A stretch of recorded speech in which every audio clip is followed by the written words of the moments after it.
All right, so again, we're going over the first four questions today. So starting with some mean, median, and mode. On the first one, it says the following table represents the statistics test scores from your class. Find the value for all measures of center. Round your answer to the nearest tenth if necessary. So again, the centers of measure, those are mean, median, mode. So they have the three things listed there. First thing that you should always do, take the numbers that they give you and put them in order. So on here, the first number in order is the 67, it looks like. So we have 67. Next highest score up there is 85. So I'll put that one next. And I'm crossing them off as I go to make sure I count for all of them. So 92. Then we have 94. And then we have 96. 98. And then we have 3 100s. So they're now in order from least to greatest. And we have a total of 9 scores. Double check after you've written them out that you have all 9 accounted for. And I do have 9 here. 1, 2, 3, 4, 5, 6, 7, 8, 9. For median, you have to average all of them. So anytime you see, sorry, I said median. Anytime you see mean, you want to average all of them. That is an average. So add all the numbers up, divide by however many there are. So you're going to add 67, 85, 92, 94, so on. So again, you're adding them all up, all the way to the hundreds of however many there are. So in this case, there's 9. So first, add them all up. There we go. So we got 67 plus 85 plus 92 plus 94 plus 96 plus 98 plus 100 plus 100 plus 100 is a total of 832. Take that, divide it by 9, and we get a total of 92.4. So our mean, which again is our average, is 92.4. Now, median is the one that's in the middle. All right, so whenever we talk about median, we have to, again, have them in order, and this is the main reason we put them in order to start with. We have to find the value in the middle. On this one, there's an odd number of values. So since there's an odd number of values, we're just going to go to the one that's in the middle. So if we go straight to the middle, which is the 5th number here, that's 96. That's the one that's exactly in the middle. So our median is just going to be 96. Mode means most. Which one's going to be the most often appearing? That's going to be the 100. So have our 3 100s there. No other number appears more. Now, can you have more than one mode? Yes. Again, if you have 2 numbers, say we had 2 numbers up there that appeared twice, and that was the most that any number appeared, then both of those would be the mode. The other one that gets a little bit tricky is the median. So this one was easy because the median being in the middle with an odd number of values, it was just the number in the middle. What happens if you have 2 numbers in the middle? You add them together and divide them by 2. Exactly. So it's an average of those 2 middle numbers. So add them, divide by 2. All right. So let's take a look at the next one. Oops, why did it go 2? There we go. On the next one, it says determine the value of all measures of center. So they gave us a list again. They gave it to us in a different format. They can give it to you several different ways. So they could be as a chart. It could be as a list of values. It could be in a table. It could be in a bar graph. It could be in a stem and leaf plot. So there's several different ways that they could list all those values. Now, same thing. I always recommend starting off, put them in order. So here, yes, we got 4 questions to go over. So we got 10, 10. So we got both of those. We got 12. We got 14 3 times, it looks like. And we got 15 twice. So median, add them all up. If we add all the numbers this time, we get a total of 104. So for median, add them all up, get 104. 104 divided by how many are there this time? Only 8. So our mean is what? What was our mean on this one? 13. All right. So again, we averaged them. Median. All right, this one, we have 2 numbers in the middle. That works out nice because both of them are the same number. So the average of the same number is still going to be the same thing. So it's still just 14. All right, what about the mode? also 14. So it is possible to have the mode, the median, or the mean be the same value. All right, any questions there before we move on to the next question?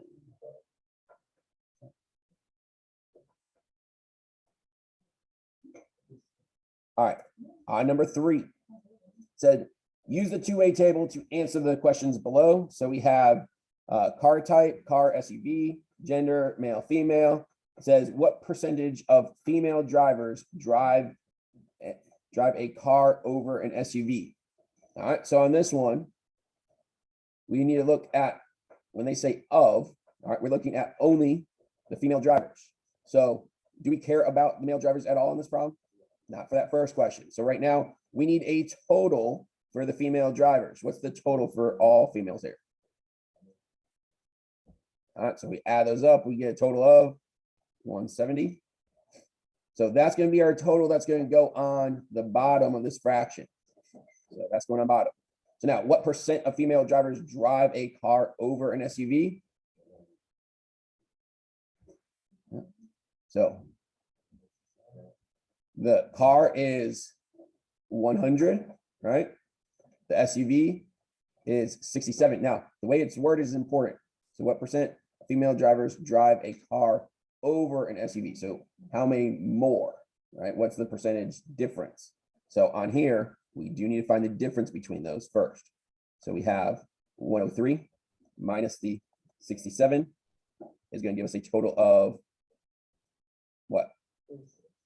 36. So we have 36 out of the 170. And what does that give us?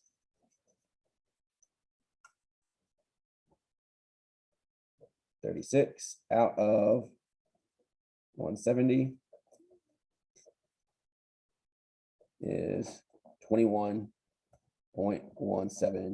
Did it say what's around to? No. So roughly 21%. Put that as the final answer. Now, I'm going to post this. I'm also going to post the district answers. I don't know who worked out all the district answers. There are some that I don't agree with on their answer key. It was probably just a teacher who worked out everything and submitted them. On this one, there was a mistake on there. It had just the percent of female drivers who drive an SUV, who drive a car, and not the percent that drive a car over an SUV. So again, there can be mistakes on it. Most of the answers are good, but there are a few. Okay, on B, what percent of male and female drivers drive an SUV? So now we need the combined total of male and female drivers that drive an SUV. So what column are we looking at? It'll be this column right here, right? So we need that total. So what percent of male and female drivers drive an SUV? Add those up. What do we get? Said 143. All right. Now, that's going to be our top number because that's the number of all male and female drivers that drive an SUV. So 143. We want it out of all male and female drivers. So how many do we have total? Well, you'd have to add up all four of those values. So all four of those values, if you add them up, what is it total? Wait a minute, add them up. Total of 291. There it is. So add them all up, 291. So we have 143 over 291, which comes out to, yeah, roughly 49%. Again, it comes out to a decimal first. If you got 0.49, that's fine. It wants it as a percent, so you have to move your decimal over 2 spots. All right, last one on this one. What percentage of male drivers drive an SUV over a car? So again, the way this is worded is important because it should be the difference between them out of the total. So now we're looking at male drivers, total for male drivers, add them up, you get a total of 121. Again, since we're looking at the percentage of male drivers Driving an SUV over a car, we should be looking at the difference. So subtract. We have 76 minus 45. What's the difference? 1. So we're doing 31 out of 121. 31 out of 121 is 25.6. So it comes out as 0.256. So if we're just rounding off to a whole percent, that's going to round up to 26%. Any questions on number 3? All right, let's move on to number 4 then. So now, write the measure of center that is most appropriate for each, sorry, excuse me, most appropriate to use for each type of skew. So on here, when a representation is skewed right, the best measure of center is what? So if it is skewed right, what's the best measure of center? Now, usually the best measure of center is going to be one of two things, the median or the mean. The mean is an average. So if you don't have a skew, that's when you want to use the mean, because a skew means that there's a couple of random numbers on one side that's pulling the graph off to the side.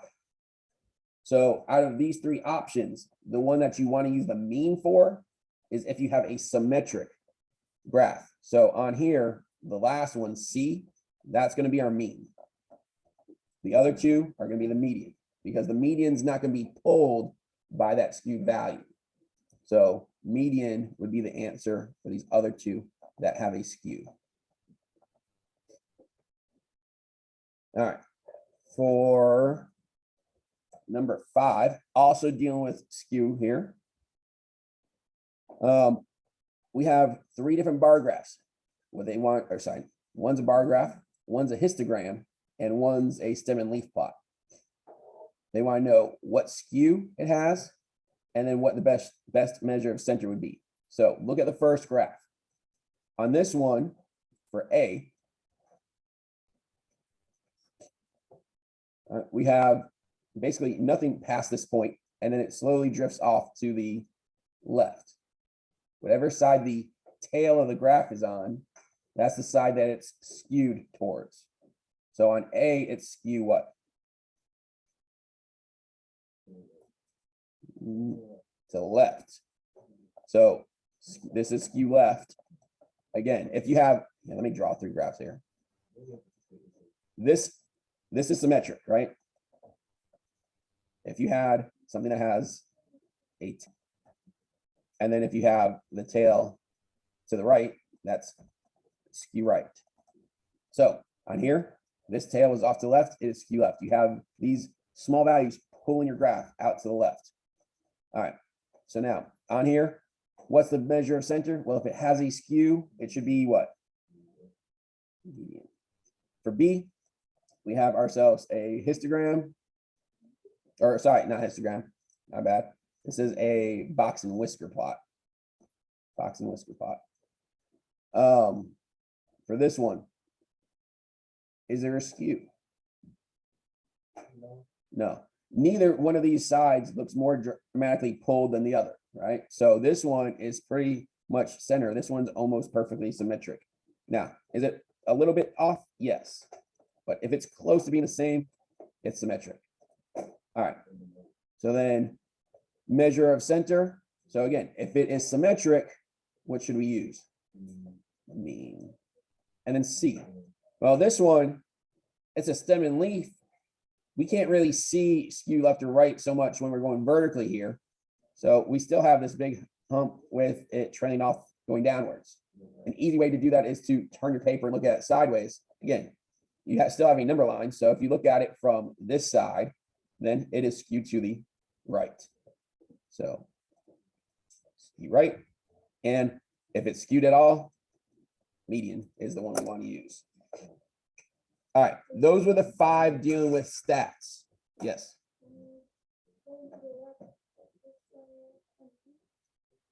So if it's going left or right, we're using median. right? So if it's skewed at all, median is the best.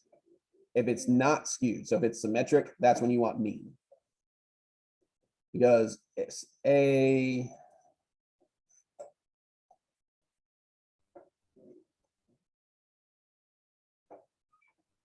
this is what we call a normal distribution. It is almost a perfect bell curve, right?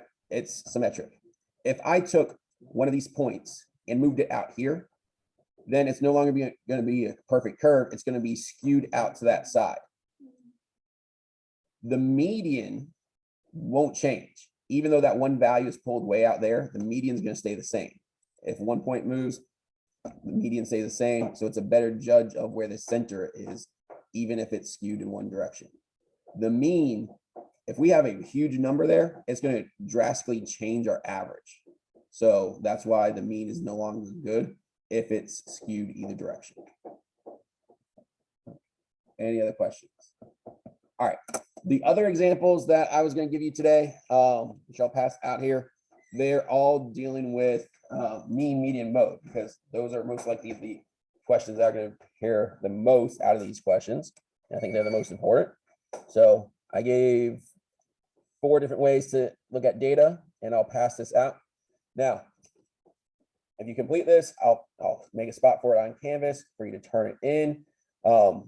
It won't be worth as much as the review packet, but again, it's still going to be worth a grade. And for these, it's the answer keys I'll end up posting as well so that you can check them yourselves. All right. It's not going to be something that I go back over in class, but you'll at least have the answer key to check your work to see if you're right. If you want to ask me questions about it during class time, after we've done the next section, I'll be glad to answer them. All right. Either as a class or individually. All right. Stop this before.